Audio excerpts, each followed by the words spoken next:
پیغمبر علیه الصلاة و السلام نامه ها را روان کرد به قیصر و ملک کسرا و به هر طرف. در اونجا پیغمبر علیه الصلاة و السلام وقتی نامه را روان میکنه، پادشاه قیصر میگیره نامه را همونطور میگذاره، اما پادشاه کسرا که پادشاه ایران بود این میگیره همون نامه را پاره پاره میکنه. پیغمبر علیه الصلاة و السلام امی دعا را کرد که اللهم مزق ملکه، الله پادشاهی از این را ټوټه ټوټه کو. کم وقت نبرآمده بود که بزرگترین بچهش، محبوبترین بچهش شیروی خیست و امی پدری خدا ټوټه ټوټه کرد. بعد از او دیگه نفر خیست، بچه از این را کشت. بعد از او دیگه نفر خیست، او را کشت و تمام پادشاهی کسرا مکمل ټوټه ټوټه شد. این انتقام الله متعال است که احترام خط پیغمبر علیه السلام نکرد، الله متعال امیطور پاره پاره کرد. قیصر کی کار نکرده بود، پیغمبر علیه السلام گفت که پادشاهی از او باقی میمانه. ما دیدیم که الله متعال چه قسم انتقام میگیره.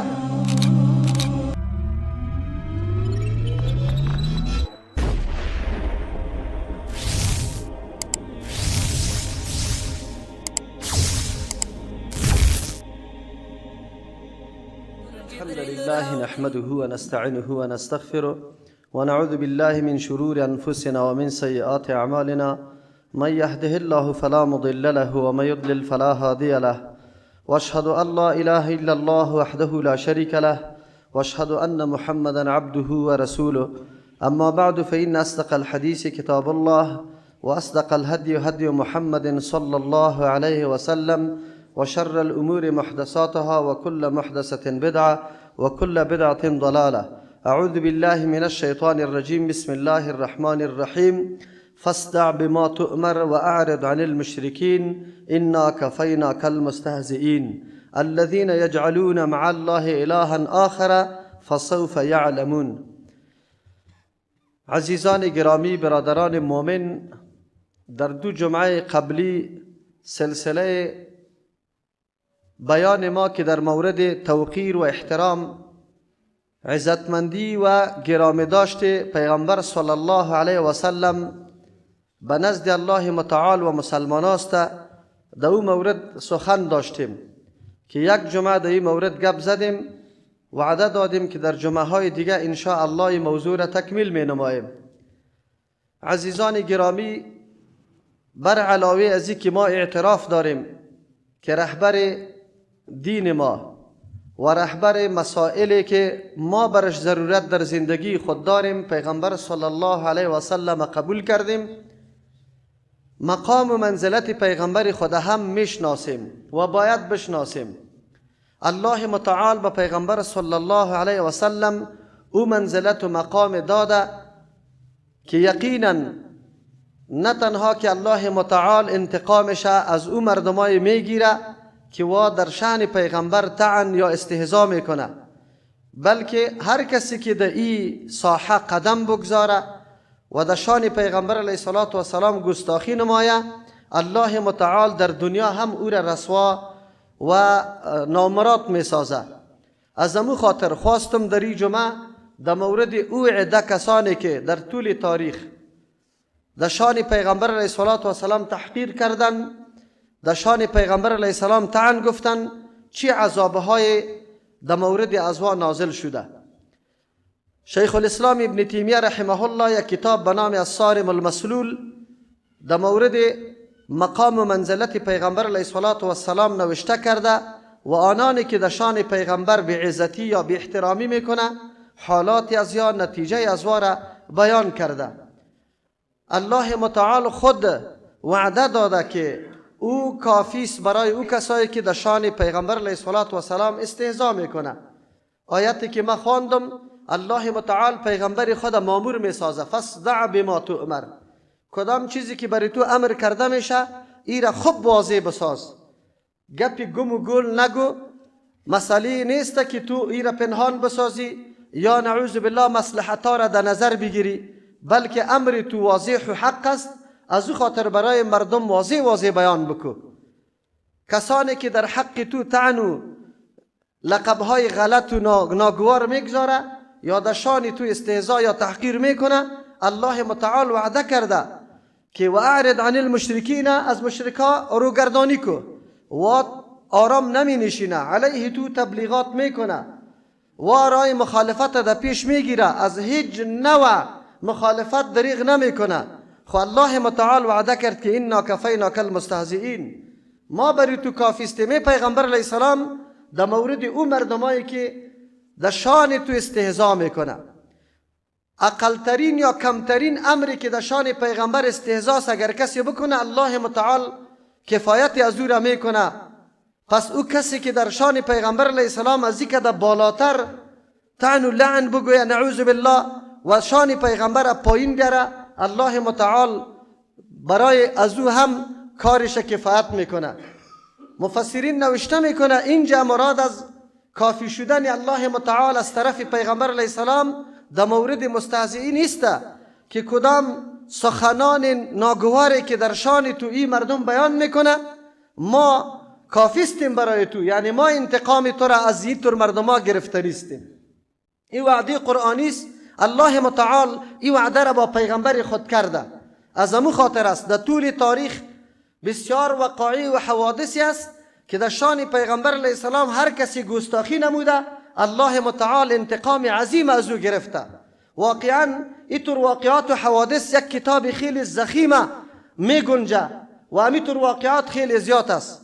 ما به این خاطر که این امت مسلمه درک بکنه که اگر ما امروز از بزدلی و ضعف خود کار میگیریم، راه را به این یهود و نصارا باز کردیم، قطعی از زیاد دوستی میکنیم و این نعوذ بالله احترام و تعظیم میکنیم، بلکه هیچ نوع حتی اظهار غم هم نمی کنیم که در شان پیغمبر ما کسی گستاخی میکنه یا کاریکاتورش هم میسازه یا فیلم پیغمبر علیه السلام هم میسازه. اگر ما آرام بشینیم یاد داشته باشه که الله متعال انتقام گرفته نیست. الله متعال دو قسم انتقام میگیره، گاهی مؤمنا و مسلمانا را الله مسلط میسازه بالای امو کسی که در شان پیغمبر گستاخی نموده و به دست مسلمانا او را عذاب میده. و گاهی هم مؤمن اگر کامیاب نشوه که حتی او را گوشمالی بده و او را تعذیب بده، الله متعال از او انتقام میگیره.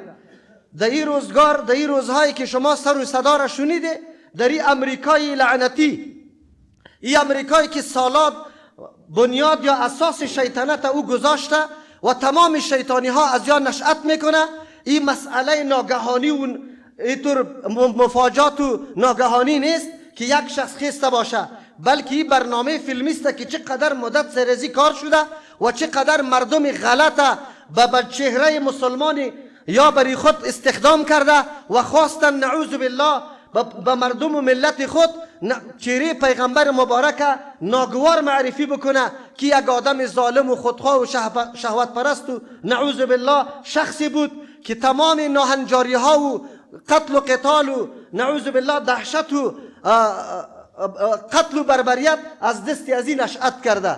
این موضوع ناگهانی یک فرد نیست، این موضوع اینمی دشمنای اسلام است، امی بزرگای شیطان، امی فرعونای وقت که ای به مشوره از یا صورت میگیره.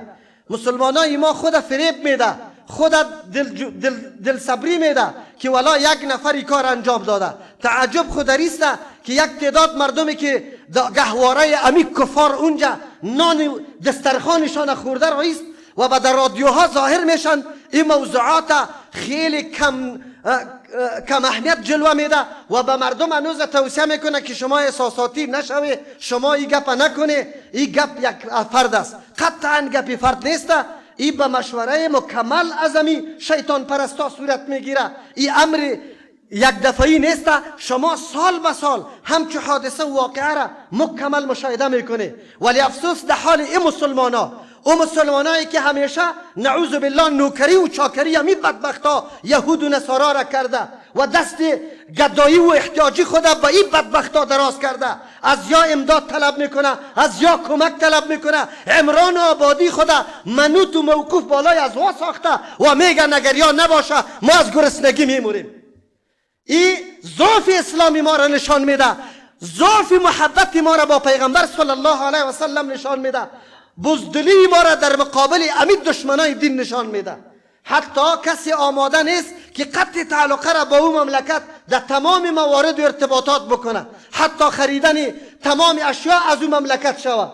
امروز کل سرچشمه نفت و گازی که امریکا امروز سرش تاخت و تاز داره، بم جور میکنه، سری مردم بمباری میکنه، اسلحه جور میکنه، سرچشمه از او در این ممالک امی خودباخته عرب است. امی مردم او را تمویل میکنه. آیا نمیتونن که یک اعلان بکنه تا زمانی که انتقام از اون شخصی که گستاخی در شان پیغمبر کرده ما دیگه معامله با دولت امریکا نداریم؟ آیا دولت اینقدر عاجز است یک فرد گرفته نمیتونه؟ شما ببینید که او را چقدر عزت بده، چقدر جایزه ها از ممالک دیگه برای او شخص جمع شود. کفار علیه اسلام همچو متفق است. ما مسلمان هستیم که یکی پشت دیگه خود گرفتیم، دشمنی با سنت رسول الله، دشمنی با پیغمبر، دشمنی با مردمای متدین، دشمنی در بین خود. فقط نه سنت میشناسیم، نه طریقه پیغمبر یاد داریم، نه شخصیت پیغمبر و منزلت پیغمبر میدانیم. فقط نعوذ بالله یکی با دیگه دشمن شدیم. امروز اونمو حالت آمده رایسته. ولی یاد داشته باشه که الله متعال او ذات بزرگی که این شخصیت عالی را منتخب و پیامبری کرده، این شخصیت آخری معلم و مربی انسانیت گردانیده، گاهی هم انتقام از او را گذاشتنی نیست. ما یقین داریم که الله متعال سازنده فیلم را آنقدر ذلیل و رسوا بسازه که حتی عموم احترام انسانیتش هم باقی نمانه. ما یقین دارم الله متعال پیغمبر خود انتقامش میگیره. اینطور نیست. ولی وای افسوس بر ما و تو مسلمان که امروز از طریقه و تعلیمات پیغمبر خود آگاهی نداریم که پیغمبر ما چه قسم نماز خوانده. در تمام شؤون زندگی خود ما از تعلیمات پیغمبر هیچ معلوماتی نداریم. محض محبت هیجانی یک روزه با شعارها و با چور و چپاول این اظهار محبت با پیغمبر نیست. یکی از جمله هدفهایی که کفار توسط این برنامه های خود پیش میبره همین است که میدانن که مسلمان ها خود دیگه محبت پیغمبر به شکل عملیش گاهی هم انجام نداده یا مسلمان های موقتی است، فقط برای ظاهر کردن امو کوفت دل خود یک روز در سرکا میبرایه، چور چپاول میکنه، دکانا را میسوزانه، موترها را میسوزانه، مردم آزار اذیت میکنه و امی صحنه ها فیلم پوری میشه. دنیای غرب مردم خود وانمود میسازه، برشان پخش میکنه که اینی مسلمان هاست، اینی عملشان است، اینی کردار.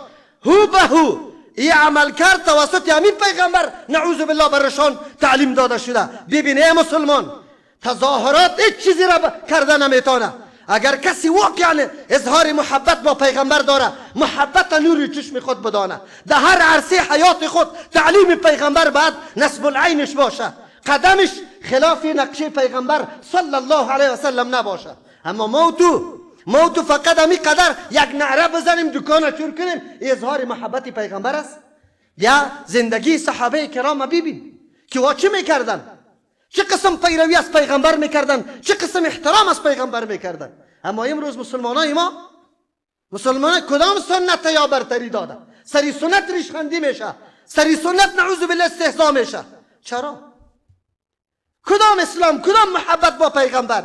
ما یقین داریم که الله متعال وعده داده که انا کفیناک المستهزئین، کسایی که در شان تو استهزا میکنه ما برای تو کافی استیم. پیغمبر علیه السلام انتقام تو را ما گرفته نیستیم، تو دیگه آرام باش. 5 تن از کلانا و بزرگای 5 قوم است. 5 قوم از 5 قوم. از بنی اسد ابن عبدالعزا اسود ابن مطلب میگه یک شخص است. از بنی زهره ابن کلاب اسود ابن عبد یغوس میگه یک شخص است که کلان آدم است، خیلی صاحب شرافت و بزرگی. از بنی مخزوم ابن یقظه ولید ابن مغیره است. از بنی سهم ابن عمر عاص ابن وائل است و از بنی خزاعه حارس ابن طلاله است. 5 تن است. در بین خود نشستن و تعهد کردن، گفتن ما در مورد پیغمبر نعوذ بالله حتما طعن و لعن میگیم، ماندنیش نیستیم. این مردم ها خیلی بزرگ مردم بود، سال کرده مردم بودن، اما آزار و اذیت پیغمبر علیه السلام ترک نکردن. در مکه مکرمه در شان پیغمبر و در مقام پیغمبر همیشه بدگویی میکردن. جبرئیل امین آمد، پیغمبر علیه السلام در پالوی کعبه بود، امی مردم هم آمده بودن طواف میکردن. جبرئیل امین امرای پیغمبر علیه السلام که پیغمبر در پالیش استاد شد، امی اسود ابن عبدالمطلب تیر می شد. پیغمبر علیه السلام برش بدعا کرده بود قبلا که اللهم اعم بصره و اسکله ولده، یا الله چشمش کور بساز، یا الله ای را بی مادر بسازی. دعای پیغمبر مقبول است. جبرئیل امین استاد است توسط یک برگ سبز در طرف اینمی چشم اسود ابن مطلب اشاره کرد، چشمایش کور شد. این انتقام الله متعال توسط جبرئیل امین در شان پیغمبر علیه السلام که یا گستاخی کرده است. دومش از اسود ابن عبد یغوس که بود، امی جبرئیل امین اشاره طرف شکمش کرد، شکم رو شد دیگه، آنقدر اسهال شد که دیگه از اونمو مرض وفات کرد. در دیگهش جبرئیل امین یک زخم داشت در پایش خورده بود، کمک زخم بود. جبرئیل امین به او زخم اشاره میکنه، او زخم دیگه جور نمیشه، چرکین میشه، از امو وفات میکنه و قتل میشه. از دیگهش ولید ابن مغیره اشاره به سوی در پایین پایش چی بود؟ زخم بود، در او اشاره کرد، خار رفته بود. الله متعال از دست امو یک خار او را هلاک ساخت. دیگهش عاص ابن وائل طرف طائف روان بود که خار در پایش خورد، الله متعال از امو خار خوردن او را از بین برد. حارث ابن طلاله که از بنی خزاعه بود، جبرئیل امین در طرف سرش اشاره کرد، الله متعال از بینیش قیح روان کرد، زردآباره، همونطور الله تبارک و تعالی یاره از بین برد. این انتقام الله بود که در مکه مکرمه علیه پیغمبر علیه السلام در مقام و منزلتش این 5 شخصی که خیلی شهرت داشتن، آدمای کلانسال بودن، مردم خیلی خود صاحب شرافت میگفتن، الله متعال یاره هلاک کرد، نگذاشت شده به انواع ظلم ها. این انتقام الله متعال است از همچون مردم ها که الله میگیرد. پروردگار پیغمبر خود همینطور نمیمانه. این یک واقعه است. ابو جهل فرعون ای زمان از نفرای خود پرسان کرد، ای آدم نعوذ بالله روی خود در خاک میماله؟ رفیقایش گفت که بله، منظور از نماز خواندن پیغمبر علیه السلام و سجده کردن تعبیر به این میکرد که روی خود در خاک میماله یا نه؟ نعوذ بالله. استهزاء به عبادتی که برای الله میشه. پیغمبر علیه السلام نماز شروع کرد، امی ابو جهل آمد، رفت نزدیک شد، گفت من خامخا قسم به عزا و به لات قسم خورد که من سر ازیر همیطور پچک میکنم، نمیمانم که سر ای بالا کنه. ابو جهل به این قصد نزدیک شد به پیغمبر صلی الله علیه و سلم، لیکن امیر رفیقایش میدید زمانی که ابو جهل نزدیک میشه یک دم پس حرکت میکنه و میترسه، هیجانی. رفیقایش از پیش سوال میکنه چرا اینطور کردی؟ تو خو اینجا قسم به معبودایت خوردی و به اون نزدیک نشدی. گفت قسم به عزا و بلات که اونجا ما آتش دیدم، اونجا ما بسیار حیبت دیدم. پیغمبر علیه السلام گفت لو دنا منی، پیغمبر علیه السلام گفت که اگر این خبیث بر من نزدیک میشد لاختطفته الملائکه، ملائکه یار ایرا همینطور میگریختان عضوا، هر عضو شلایده هر ملک میگرفت، این آدم دمی حالت باقی نمیمان. الله متعال ابو جهل قدرت و قوت نداد که برای سر مبارک پیغمبر علیه السلام زیر قدم نجسی ابو جهل قرار بده. الله متعال انتقام گرفته میتونه. انتقام الله متعال است. ابو جهل که فرعونی او وقت بود، خود در کدام سویه و مرتبه قرار داده بود، اما قدرت نتانست که با پیغمبر علیه السلام نزدیک شود. در این مورد الله متعال آیتام نازل کرد، ارأیت ان کذب و تولا الم یعلم بان الله یرا. آیا نمیبینی، خبر نمیدی از او کسی که او دروغ میگه، او باز میگرده اعراض میکنه از دین اسلام؟ آیا نمیدانه که الله این کل حالات میبینه؟ قرآن کریم از او خاطر گفت لنصفعا بالناصیه کاذبه خاطئه.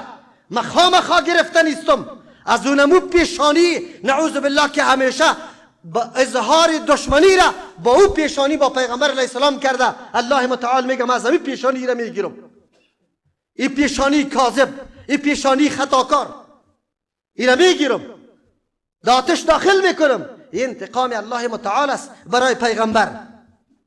امام نووی رحمه الله بعد از ذکر آیاتا میگوید که به این طور امدادایی که الله متعال با پیغمبر علیه السلام کرده مثالای خیلی زیاد موجود است و تاریخ سری از این مسائل پر است. واقعی دیگه امی ابو جهل دو بچه آخر از دست دو بچه که تا آلی را در سن بلوغ نرسیده قتل کرده میشه. الله متعالی تو ذلیل میکنه شه. عتبه ابن ابی لهب بچه ابی لهب است.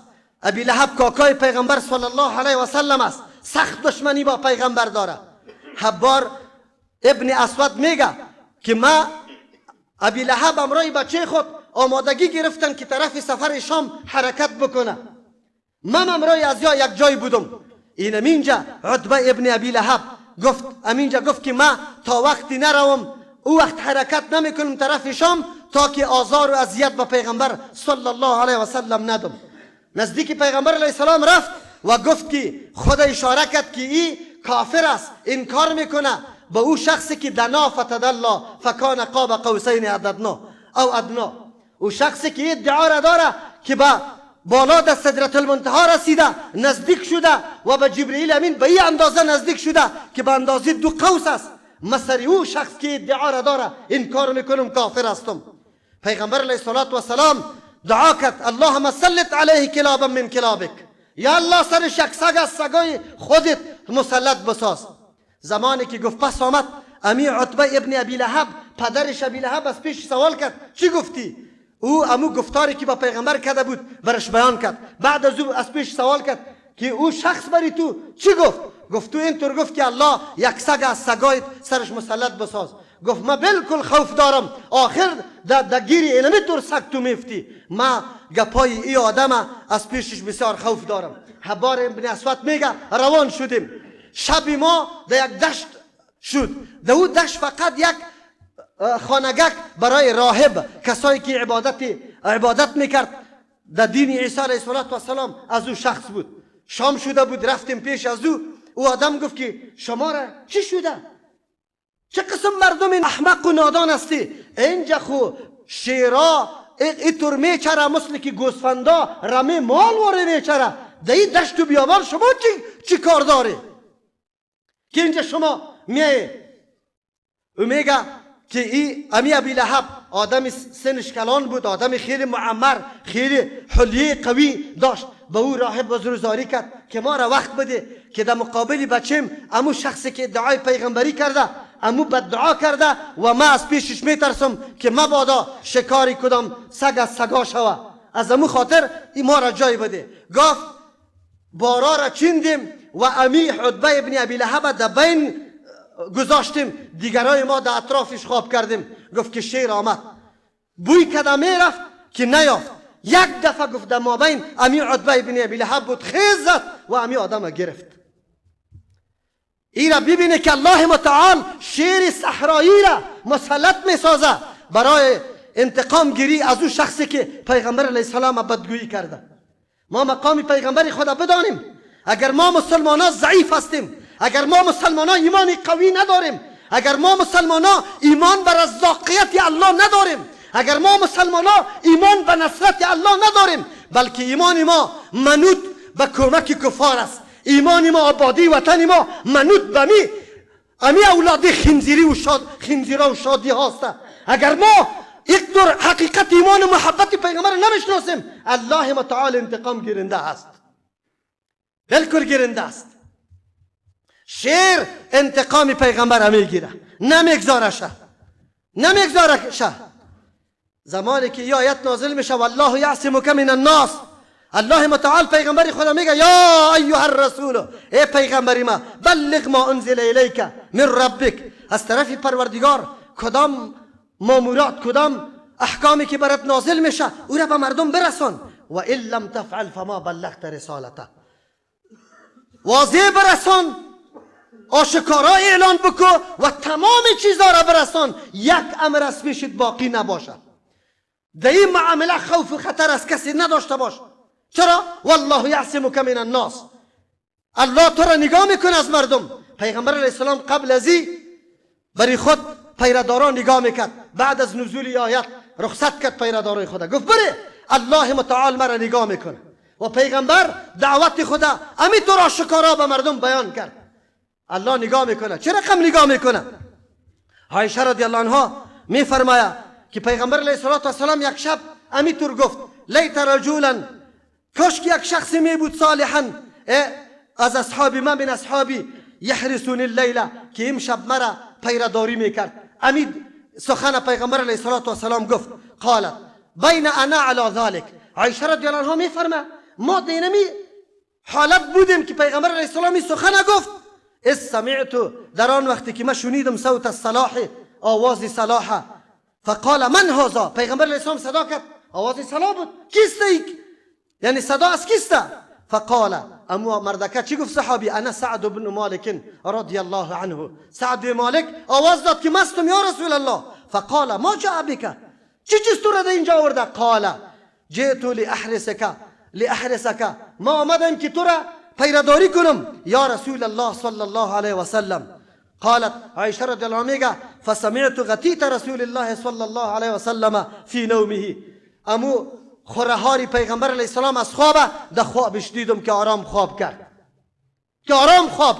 پیغمبر علیه السلام در او حالت سرشن تر حالتا بود، ولی وقتی که آیت نازل شد پیغمبر علیه السلام کلی پیردارا رخصت کرد. چرا؟ الله او را نگاه میکنه و این واقعات عصمت پیغمبر علیه السلام مفسرین زیاد ذکر میکنه که الله چه قسم یار پیغمبر علیه السلام نگاه میکنه، گوسفند چه قسم انتقام میگیره.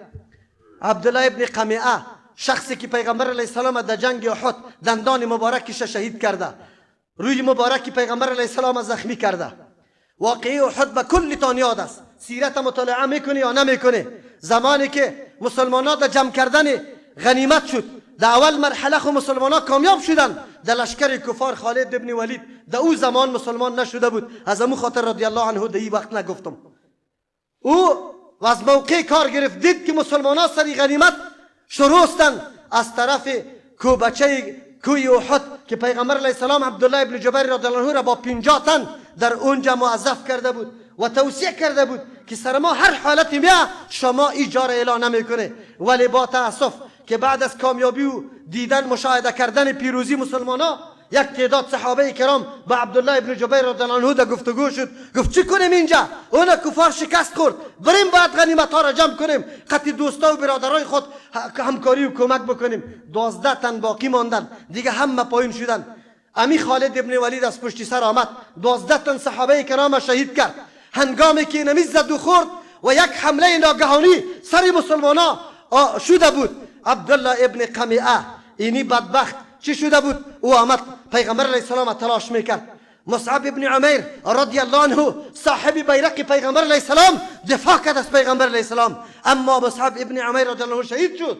امی عبدالله ابن قمیعه تانست که بیا پیغمبر علیه السلام دندان مبارکش میده بکنه، روی مبارک زخمی بکنه. زمانی که مصعب ابن عمیر رضی الله عنه شهید شد فکر کرد که ما پیغمبر نعوذ بالله قتل کردیم، آواز داد، خوشحالی کرد که ما پیغمبر کشته شد. الا خبردار ان محمدا قد قتل نعوذ بالله. ای آواز داد. از امو خاطر ای آواز خیلی تاثیری بدی بالای مسلمانان کرده بود. یک دم حالت ناگوار سری مسلمانان آمده بود. امی عبدالله ابن قمیعه را پیغمبر علیه السلام دعا کرده بود که الله تو را پرچه پرچه کنه، ټوټه ټوټه کنه. الله متعال در کوه رفته بود، در سری خیلی کوی بلند رفته بود، گوسفندی از گوسفندا یا آهو که برش میگیم الله متعال پیدا کرد، زد قطی شاخ، امی آدم پایین انداخت، ټوټه ټوټه شد ابن قمیعه. این انتقام گیری الله متعال است که توسط گوسفند صحرایی یا آهوی صحرایی از اینمی قسم دشمن پیغمبر صلی الله علیه و سلم میگیره و او دشمن هلاک میسازه. ما ببینیم یک گوسفند یا آهوی صحرایی هم میتونه انتقام پیغمبر صلی الله علیه و سلم بگیره. زمین چطور انتقام میگیره؟ یک شخص نصرانیست اسلام آورده، سوره بقره و آل عمران خواند، کاتب پیغمبر علیه السلام مقرر شد. بعد از چند وقت پس نعوذ بالله نصرانی شد. بعد از او پیش مردم رفت و به مردم میگفت که پیغمبر علیه السلام این چیز یاد نداره، ما یدری محمدن الا ما کتبت له. پیغمبر این چیزی را نمیدانه، امو چیزی را او میفهمه که من برش نوشته کردم. الله اکبر. این وقتی که این میموره مردم ای را چی میکنه؟ دفن میکنه در زمین، سبا میبرن که مرده در بیرون زمین افتاده. باز در بین خود گفتن که ای اصحاب پیغمبر این قدر مردم هستن که چون در جمع از یایی رفته بود پسی دین خود از او منکر شده، از او خاطر دشمنی داره، میایه مردی از زیره میکشه. ام دفعه قبر یکم چقر کندن، باز دو دفن کردن، سبا باز زمین او انداخته بود. دوم روز باز همی گپه گفتن، رفتن آنقدر چقر زمین کندن که طور فکر کردن که ایره 10 نفر و 20 نفر نمیتونه در یک شب ایره بیرون کنه. سبا باز دیدن که امی امود طور افتاده است. بعد از او در بین خود گفتن که در شان پیغمبر گستاخی کرده بود، نعوذ بالله. الله متعال زمین امر کرده که مرده از ایره در داخل خود جا نده. زمین هم اینمی قسم انتقام از او شخصی میگیره که در شان پیغمبر صلی الله علیه و سلم توهین و تحقیر کرده. بیایید پیغمبر علیه الصلاة و سلام نامه ها را روان کرد به قیصر و ملک کسرا و به هر طرف. در اونجا پیغمبر علیه الصلاة و سلام وقتی نامه را روان میکنه، پاچای قیصر میگیره نامه را اموتور میگذاره، اما پاچای کسرا که پاچای ایران بود این میگیره امو نامه را پاره پاره میکنه. پیغمبر علیه الصلاة و سلام امی دعا را کرد که اللهم مزق ملکه، الله پاچایی از این را ټوټه ټوټه کو. کم وقت نبرآمده بود که بزرگترین بچهش، محبوبترین بچهش شیروی خیست و امی پدری خدا ټوټه ټوټه کرد. بعد از او دیگه نفر خیست، بچه از این را کشت. بعد از او دیگه نفر خیست، او را کشت و تمام پاچایی کسرا مکمل ټوټه ټوټه شد. این انتقام الله متعال است که احترام خط پیغمبر علیه السلام نکرد. الله متعال امی طور پاره پاره کرد. قیصر کی کار نکرده بود، پیغمبر علیه السلام گفت که پاچایی از او باقی میمانه. ما دیدیم که الله متعال چه قسم انتقام میگیره.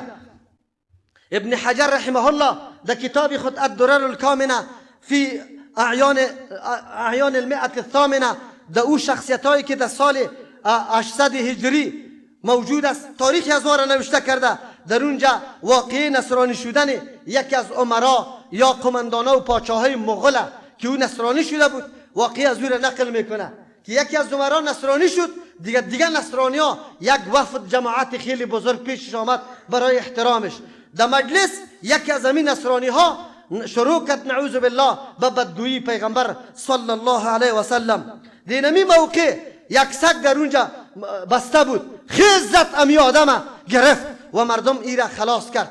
باز مردم برش گفت کسایی که در شان امین نصرانی ها برش گفت که در شان پیغمبر گپ گفتی، سگ تو را کند. گفت نه، ما دستی خدایی توری طور میکردم، طرفی از او سگ فکر کرده که البته ما سری از او حمله میکنم، سرم چی کرد. باز شروع کرد نعوذ بالله به بدگویی پیغمبر صلی الله علیه و سلم. سگ دوباره گرفت چه آلی اعلان نکرد چه تا که دمش برآمد. سگ دفاع میکنه از حیثیت پیغمبر صلی الله علیه و سلم. دیگه اربد و عامر دو دشمن پیغمبر صلی الله علیه و سلم آمده پیش پیغمبر علیه السلام. با پیغمبر علیه السلام مجلس میکنه، از پیشش بعضی مطالبه کرد که اگر ما اسلام بیاریم برای ما چی میدی، پس از خود مرا جانشین مقرر میکنی یا نه. دیگهش گفت که این ملک عجبی ها را برای ما میدی یا نه. پیغمبر علیه السلام گفت نه، برای شما آن چیزی است که برای مسلمان است، سایر مسلمان ها، و بالای تان آن چیزی است که بالای مسلمان است. در اسلام این گپا نیست که کسی اسلام میاره انعام برش داده بریم و برای از یا پاچایی داده بریم. یردو بازگشتن، خب ما بین خود گفتن که چطور ما پس برویم، بیا که نعوذ بالله این گپی از را ختم بکنیم. عامر گفت ما پیغمبر علیه السلام در سخن میگیرم. اربده گفت که تو ده قط شمشیر که پیغمبر علیه السلام از بین بره نعوذ بالله.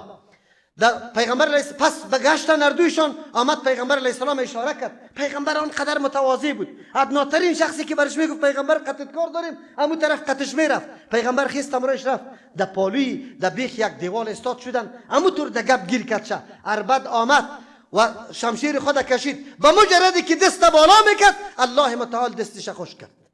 دیگه قدرت نتونست که شمشیر بزنه. هرگاه که گپ طولانی شد، این عامر ایران بود که چرا اربد ور نمیکنه، سعی کرد که دست خشک است. بعد از او حرکت کردن، لیکن در جای خود نرسیدن. در یک دشت و بیابان یک آواز هیبتناک آتش آمد، امی اربد از بین رفت. عامرش در قریه دیگه تا می رسید، در بدنش یک قسم بغمه پیدا شد. در پیش یک زن سلولیه برش می گفت، در اونجا چیغ می زد شو تا صبح تا که جان داد. الله متعال انتقام پیغمبر خدا این قسم از این مردم گرفته رایسته. ابراهیم فزاری در این عصر بعدی، در این زمانه های بعدی، ابراهیم فزاری یک شاعر بود. در یک شعر خود نعوذ بالله پیغمبر صلی الله علیه وسلم مسخره کرده بود.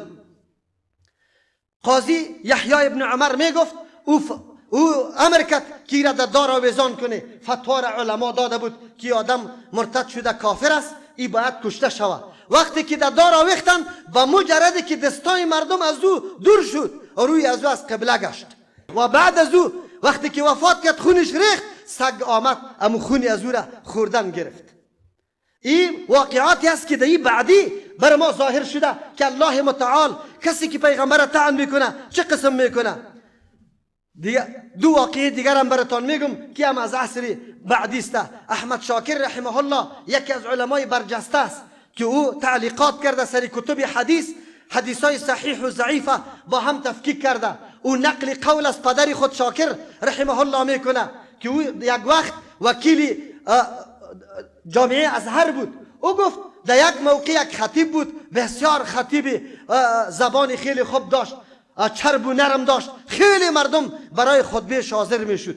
در زمانی که در حکومت مصر طه حسین اگر نامش شنیده بوده، اولین نعوذ بالله خادم نوکر و چاکر غرب که دین اسلام و لغت عربی را بد دانست، حجاب دور کرد، حجاب لعنت گفت و این حرکت نعوذ بالله غرب طلبی را در مصر شروع کرده بود. این آدمی لعین گفت اینمی خطیب به خاطر یک کسی را مدح کرد که او با طه حسین یک کمی رفت آمد داشت، با این خاطر که پیش از او محبوب شود. گفت یک روز خطبه می گفت که پاچا امرای طه حسین آمد.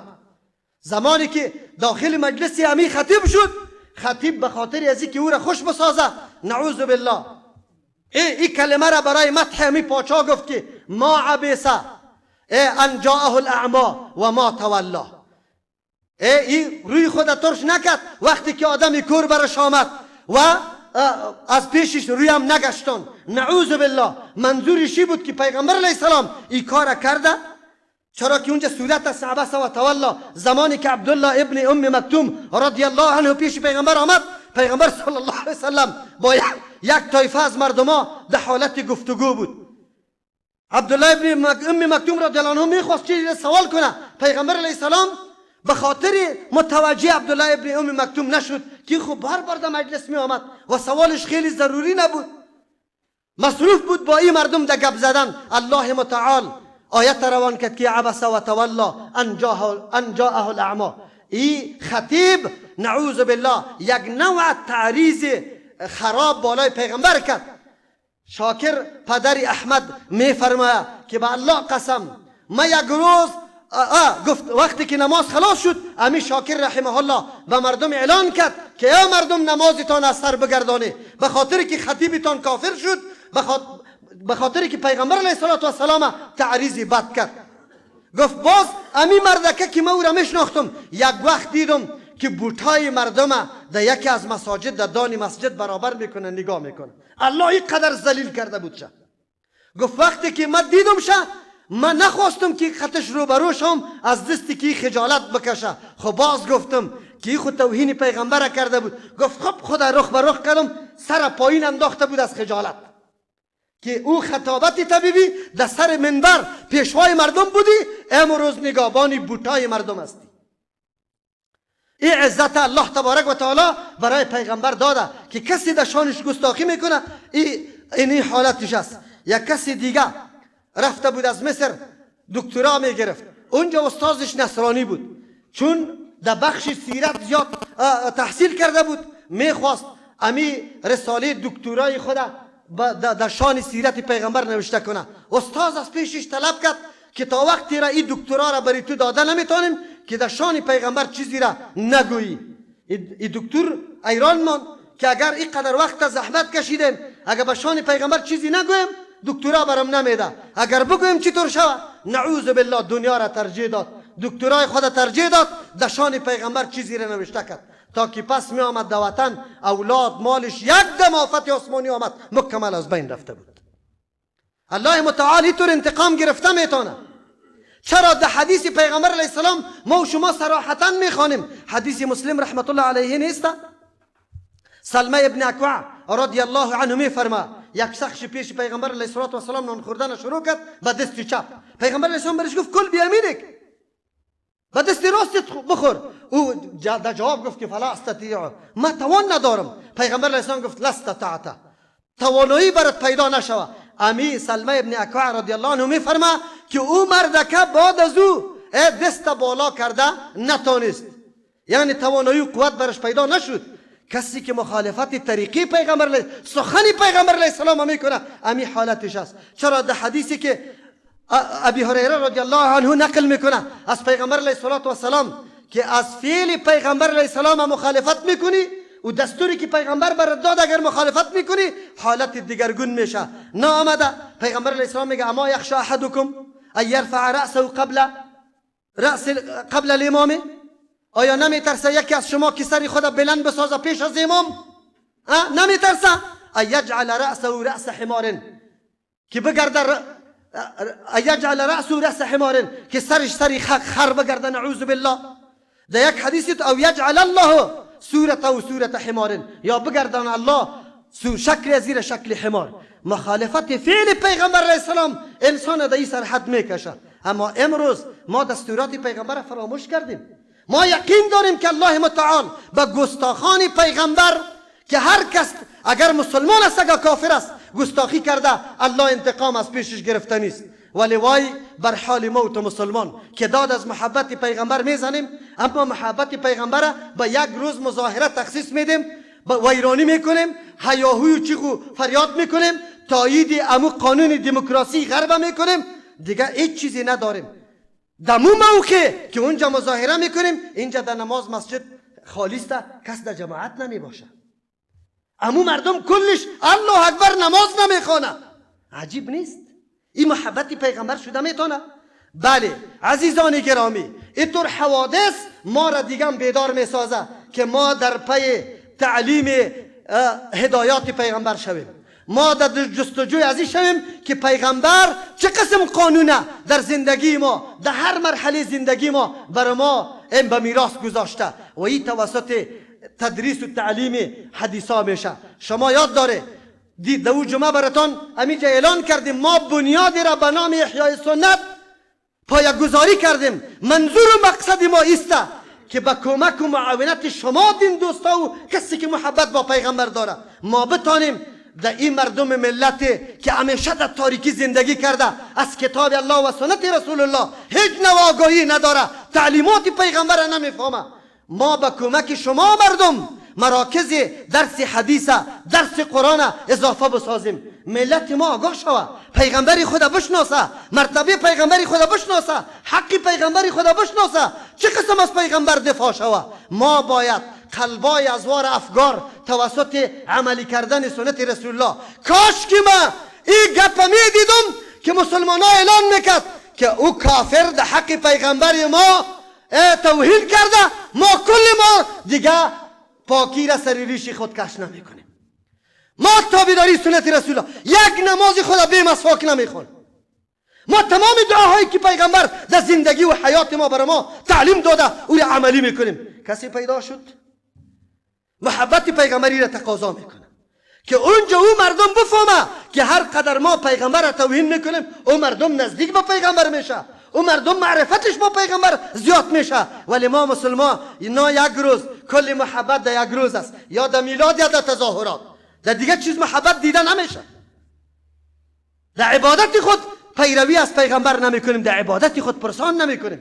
امروز خود کلی دشمنی در افغانستان در علیه سنت شده. رفع الیدین والا در او جمعه گفته بودم چند نفر در مسجد لط خورده، کدام قمارباز لط خورده، کدام زنکباز لط خورده، کدام لوتی لط خورده، کدام سودخور لط خورده، کدام او کسی که نعوذ بالله منافق است لط خورده.